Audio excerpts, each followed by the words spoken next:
Okay, good afternoon, Honors Pre-Calculus. Sorry that I cannot be with you here today. I am instead at Calculus the Musical, but we will still continue with Pre-Calculus regardless. So the first thing I want to talk about is what a parametric, or I should say a set of parametric equations would be. Don't feel like you need to write all of these down, or all of these words down. I'll highlight the most important words that you need to write down. But first of all, F and G, excuse me, are functions of T, where the ordered pair F of T, G of T is describing a curve. Essentially, we have two equations, x equals f of t and y equals g of t, that we call a set of parametric equations where t is what we consider the parameter. Essentially, we have two equations written in terms of a third variable.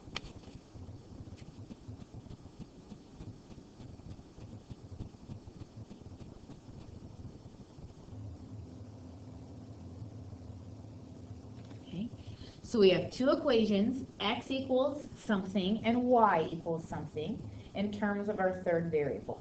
So the x equation is describing any horizontal movement, the y equation is describing any vertical movement, and they're both in terms of the same third variable, t. There will be times where we will use t as time in some applicable situations, like tomorrow when we do projectile motion. But for today, t is just going to be t. Here is a graph which I think comes from your textbook. But here is a parabola, okay? The rectangular equation is this: y equals negative x squared over 72 plus x. However, the set of parametric equations is this: x is described as a function of t, and y is described as a function of t. And you'll notice that we have values from t equals 0 to t equals 72. Okay, obviously this would go on forever if we wanted it to, but right now I just have it graphed from the interval 0 to 72. I guess x is 0 to x is 72. I'm not sure where my t equals went.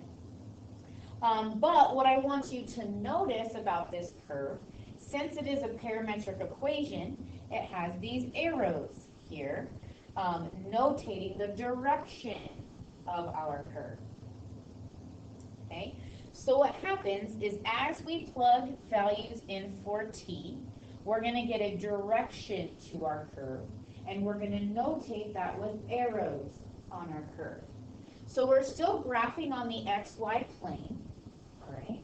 That does not change. However, the biggest difference between a rectangular curve and a parametric curve is that a parametric curve will have direction. Okay, we'll have those arrows notating the direction in which we're going. Okay. So here are two equations describing a set of parametric equations. X equals t squared minus 4 and y equals t over 2. Right now, I'm giving you a t value, an interval for t. So I want you to plot this curve from t equals negative 2 to 3. And here are the steps that I want you to take. All right? We're going to make a table of values based on x, y, and t. We will plot those points in order, and then we will be able to indicate the orientation based on the order in which we plot our points. Okay, so we're going to have to, I'm going to go ahead and make a t, x, y chart. Okay, remember, since I am recording this without anybody present, if you need to pause, just let the sub know. All right. So we need to plug in values for t between negative 2 and 3. All right.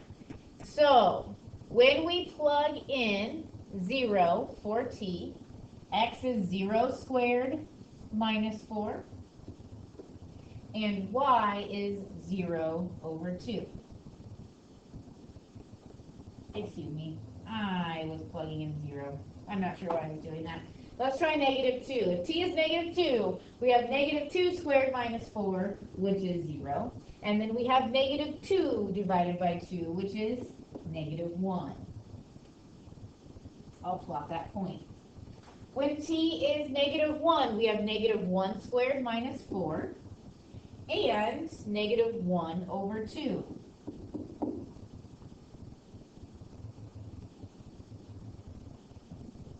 When we plug in 0, now we can plug in 0, we have 0 squared minus 4 and 0 over 2. So we have the coordinate negative 4, 0.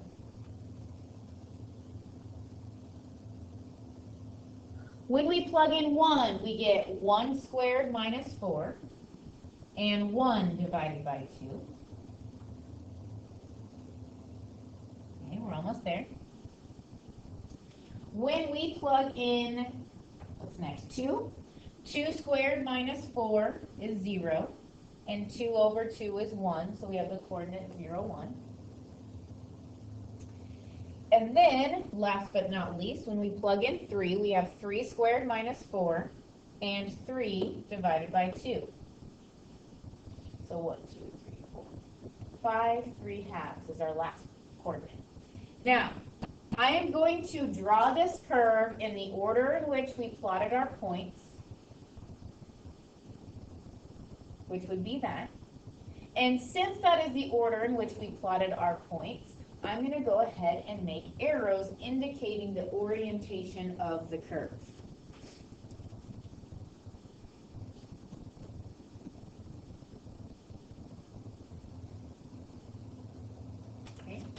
Now, I do want to show you in your calculator what this would look like, okay? Because you actually have a parametric mode of your calculator. All right? So if you go to mode and you go over here, there's function. Here's where we had polar. Go ahead and click parametric. Remember, this is in mode. If you hit parametric, the only thing that it's going to affect is the graphing portion of it. Notice how we have all of these x and y equals, okay?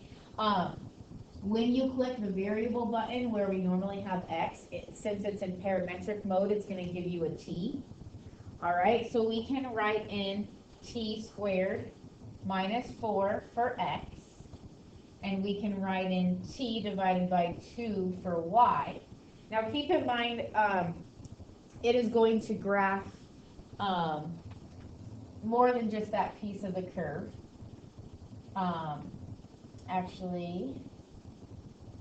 So right now, my window is set for my t to be a minimum of 0 and max 6 pi. So so what happens when we graph it is it only does from t equals 0 on, which is at the vertex of that parabola, okay? But what I want you to notice is that when I graph this, watch how it traces it. That is indicating our orientation, okay? So keep in mind your calculator is set for your t values to start at 0, and that's what we're going to see a lot of tomorrow when we do our projectile motion. You're probably not going to use your calculator very much to graph these, but I just want you to remember that if you do use your calculator to graph anything, it's set for t to begin at 0, and so if you want to change that, you'd have to go to Window and change your t min and your t max. Okay, not super concerned about that, but it's there if you need it. Now, this example was nice because I gave you the interval in which I wanted you to find me the graph. Here I'm going to give you an example, but I don't give you an interval at all. Okay, so go ahead and write down that's x equals the square root of t and y equals t plus 2.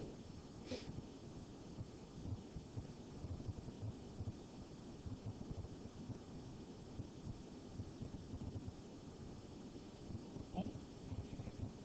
Now, here are a couple things for us to think about, okay? We need to consider the domain of our function, whether it is parametric or rectangular, before we graph anything. So I'm going to go in kind of a weird order, and you're going to see why. But if we're talking about the domain in terms of t, we have y equals t plus 2. What kind of an equation is that? If we just focus on y equals t plus 2. Okay? Hopefully you said out loud or thought to yourself, this is a linear function. All right, we know the domain of a linear function is all real numbers, okay? Right now, in the y equation, t can be anything. Okay? How about over here in the x equation? What would be the domain of, in terms of t, for the x equation? Okay? If we're talking about radical t, we know that t cannot be negative. T has to be greater than or equal to 0.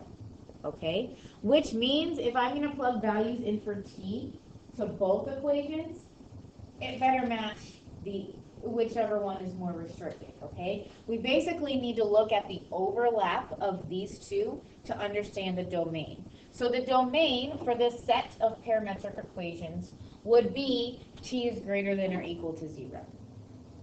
Okay? Well, now we know where we need to begin our t chart, or our t xy chart, if you will. Okay?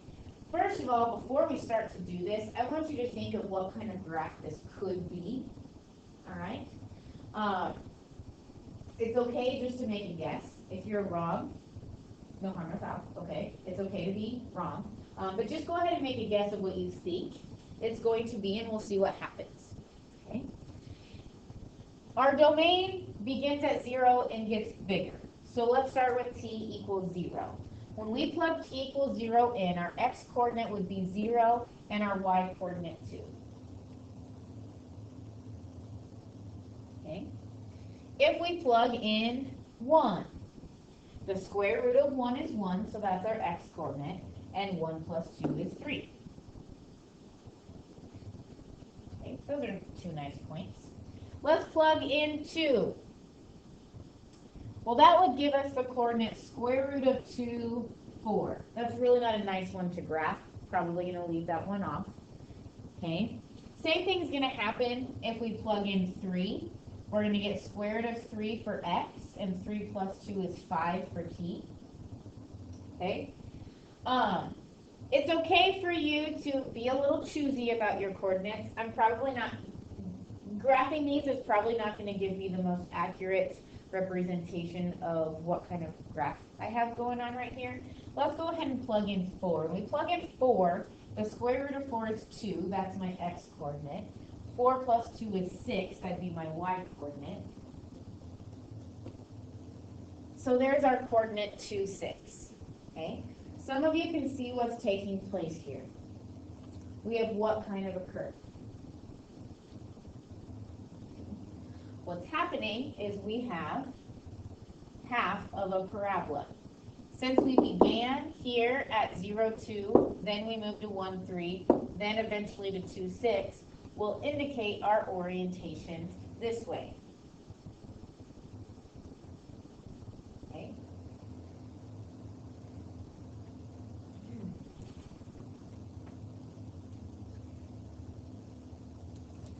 Now, since x is greater than or equal to 0, or excuse me, t is greater than or equal to 0, we only get what looks like half of a parabola. All right? We can't plug in negative t values because of the domain, so we end up with only half of this parabola right here. Okay? If we were to go, let's just play around with our calculator, because why not, right? If we go to our calculator and we type in for x, radical t, and we type in for y, t squared plus 2, okay? Watch my calculator as it draws. When we go to graph it, you'll see that it graphs that half of a parabola in the orientation that we indicated.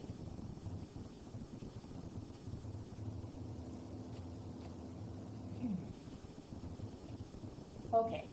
The next thing I want to talk about is what we call eliminating the parameter. Okay. We talked about over here graphing, all right? And we plugged in t values to get our coordinates, okay? While that's fine, that might not always be the most effective method, okay? And so what we can do is we can eliminate the parameter being that extra variable t, and we can basically squish this down into one rectangular equation. Okay, so that's what we're doing. Eliminating the parameter allows you to represent the parametric equation in its rectangular form.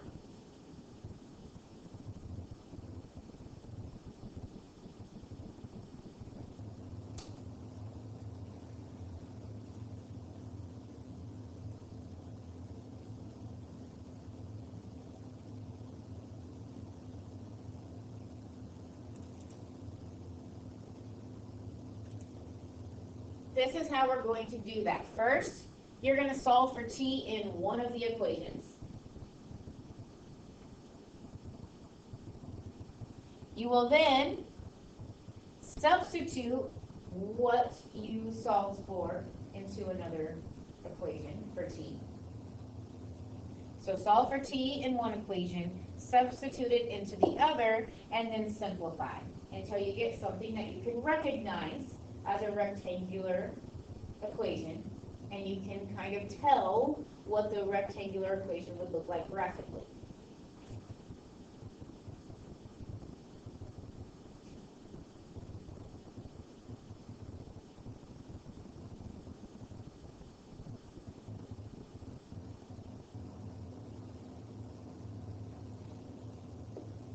So this is our first example. This goes back to our first example, right?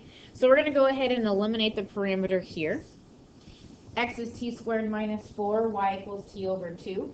What I want you to notice is that the domain of the x equation would be all real numbers because it's a quadratic. Y is a linear equation. It also has a domain of all real numbers. So we know when we get to our rectangular equation, we will have a domain of all real numbers.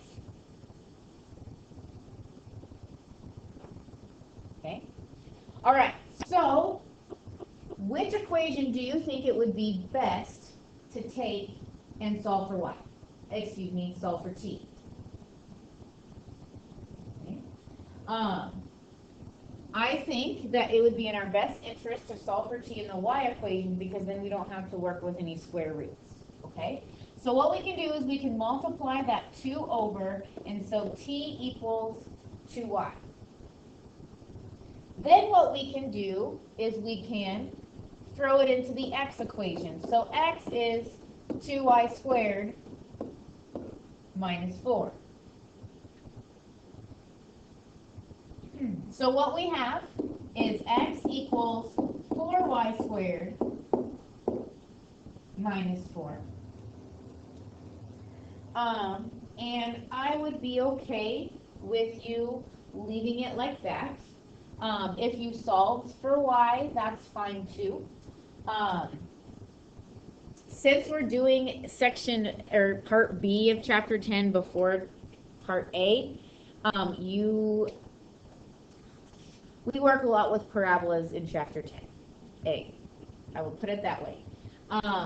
And if we did chapter 10A first, you would know very quickly how to solve this one, okay? Since that is not what we did, I am fine with you leaving it like this, all right? We could then, okay, we know from plugging in the numbers from before that this parabola in its entirety would look like this, and this is how we would need to orient the curve.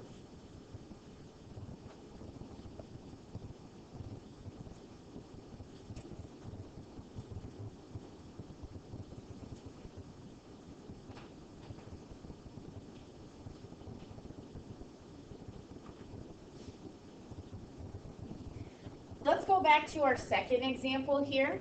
This x equals the square root of t and y equals t plus 2. I want to go ahead and eliminate the parameter here. This one's a really nice one to eliminate the parameter for. but let's go ahead and do that. You can go about this a couple different ways. The first thing you could do is you could say that t equals x squared, right? And so then you could simply substitute into y equals t plus 2, y equals x squared plus 2. Right? Now, Mrs. Holman, we only have half of a parabola. That is correct. Because our domain here is t is greater than or equal to 0, we have to take into account that those values are being plugged into here, which would mean our x values can only be 0 or above. And so when we actually find this equation, we also need to know that x can only be bigger than or equal to 0 for this parabola because the domain of our parametric equations.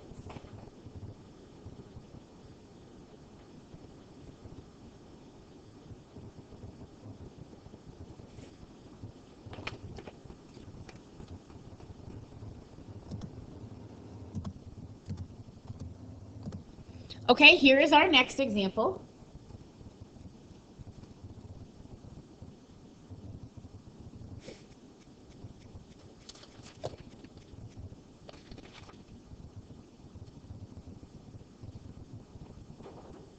Okay, let's go ahead and talk about the domain for this set of parametric equations.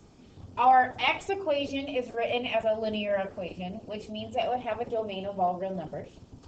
And our y equation is written as a rational function. The only thing we have to worry about is this denominator being 0. So t could be anything except 1 because that would make our denominator 0. Right? So overlap, t can't be 1. All right. I'm going to go ahead and say that x is probably the equation we would like to choose in order to solve for t. So if we do that, t would equal x plus 1. So if we wanted to rewrite our equation, y equals x plus 1 over x plus 1 minus 1, which we can then simplify to x plus 1 over x.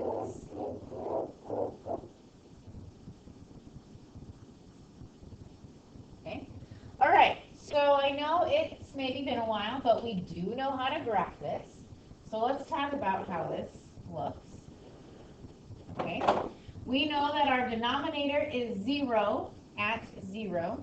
So we have a vertical asymptote at x equals 0. Also notice how that is the would refer to also the domain of our rectangular equation. That also correlates up here with t cannot equal 1. Okay, if t is 1, x is 0, which is how we get the x can't equal 0 here. Okay, so those domains go hand in hand.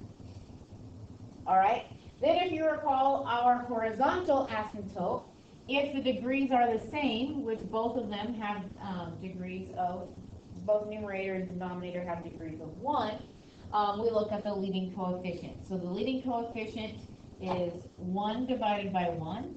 So we have a horizontal asymptote at 1. Okay, so here's what's happening. We have a curve here, and we have a curve here. The only thing left to do is actually put the orientation on our curve. I'm going to tell you that really the only way to do this is to plug in values so you can figure out the direction. Okay, so let's go up here. If we plug in, let's say, -1 to our curve. If t is -1, if t is -1, then our x value is -2, and our y value is 1/2. If we plug in 0, then we have an x value of -1 and a y value of 0. So if we look at those points on the graph here, we can see that our orientation would be in this direction. Okay? The same thing can be done to the other side of the curve.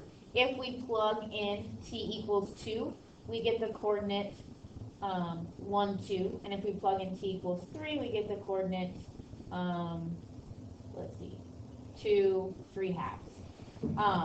So we can see that our orientation is consistent there.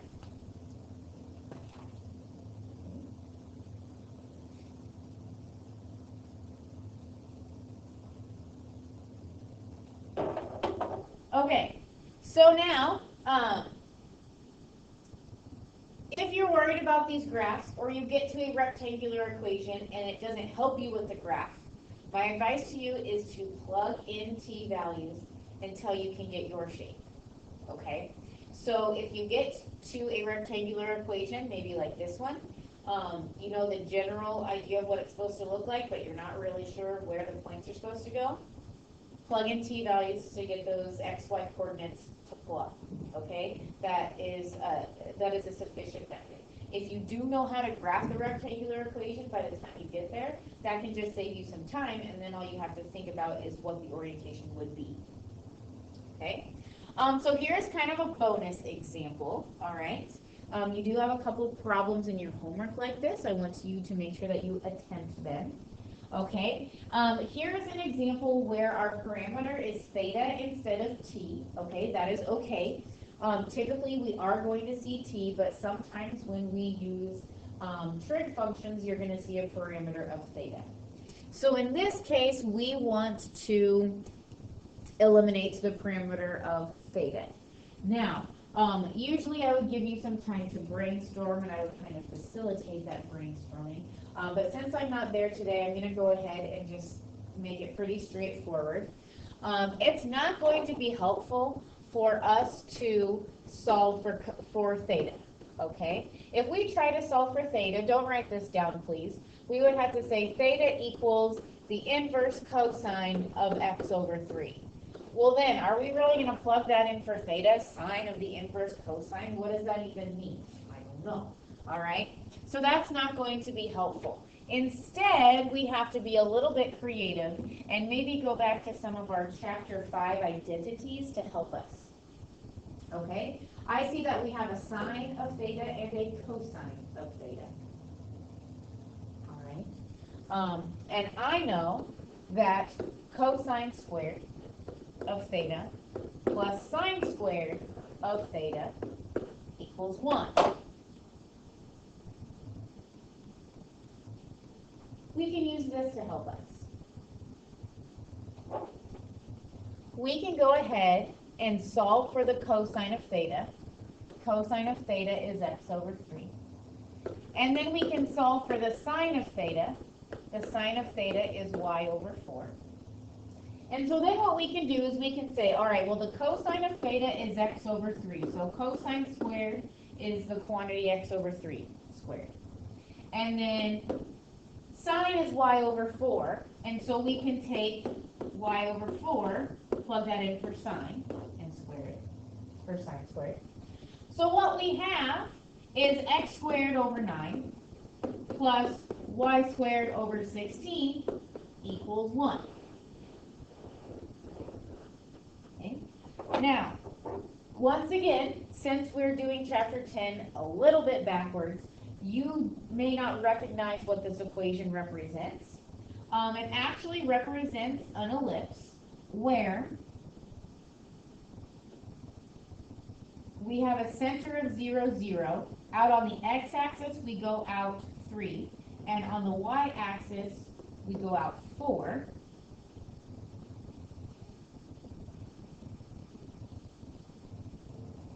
Okay, we have an ellipse. Now, what we can do is we can plug in theta values to figure out points. Okay? For example, if theta is 0, then we get the coordinate 3, 0. And if theta is pi over 2, we get the coordinate 0, 4. So if we go from 3, 0 to 0, 4, I can see that we're going in a counterclockwise direction. Okay. Now, if you get an ellipse, I don't want you to worry about the graph. That's not what I'm concerned with. What I am concerned with, and what I will for sure make you do on your test, is eliminate the parameter. If I were to have you graph anything on the test, it would be something that you are familiar with.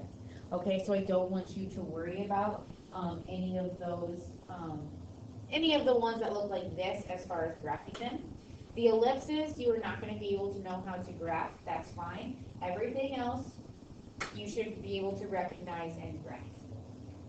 Okay? So what I need you to do for the remainder of the period is get your gold sheet out. I want you to go ahead and work on the problems for tonight that are listed on your gold sheet. And then tomorrow we can go over any questions that you have before we get into projectile motion. All right, thank you for your hard work. Make it a great day.